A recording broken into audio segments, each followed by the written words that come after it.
আমরা যারা বিচার পরিবারের মধ্যে আছি তারাও আমাদেরকে মনে রাখার প্রয়োজন আছে যে বিএমএসি এমন একটা সংগঠন, এমন শ্রমিক সংগঠন যে তার মোটো হচ্ছে দেশ কে লিয়ে করেঙ্গে কাম আর কাম কে লিয়ে লেঙ্গে পুরা দাম। তো দেশের জন্য আমরা কাজ করব, শুধু ব্যক্তি স্বার্থে নয়, দেশের সাথে কাজ।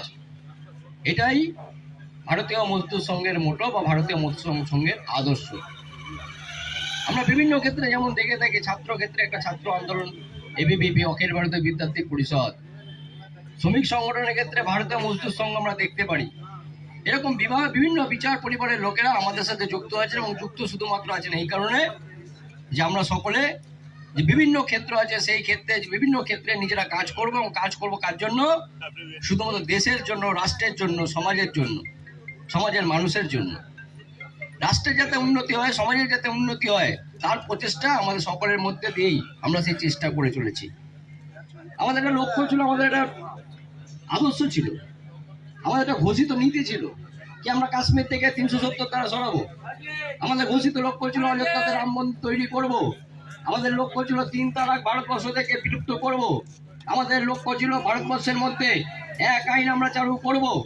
এই যে বিভিন্ন লক্ষ্য নিয়ে, এই আদর্শ নিয়ে আমরা চলেছি, শুধু ভারতবর্ষকে এক করবার জন্য, ভারতবর্ষের মধ্যে বিভাজন নীতি যাতে না চলে, সেই বিভাজন নীতি যাতে না চলে, তার জন্য আমরা এগিয়ে চলেছি। আজকের এই কার্যক্রমে যারা সকলে উপস্থিত হয়েছি, রাম মন্দির আন্দোলন আজকে সার্থকতা লাভ করেছে।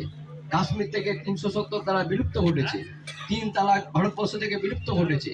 এরকম একটা রাষ্ট্র নায়ক আজকে আমাদের ভারতবর্ষের যশস্বী প্রধানমন্ত্রী নরেন্দ্র মোদী, তার হাতকে আমরা শক্ত করবো আমাদের কাজের মাধ্যমে। আপনারা সকলে একত্রিত হয়েছেন এখানে সন্ধ্যার সময়, এখানে আসার জন্য সকলকে আবারও আমার পক্ষ থেকে অভিনন্দন এবং শুভেচ্ছা জানিয়ে বক্তব্য শেষ করছি। বন্দে মাতরম, ভারত মাতা কি জয়।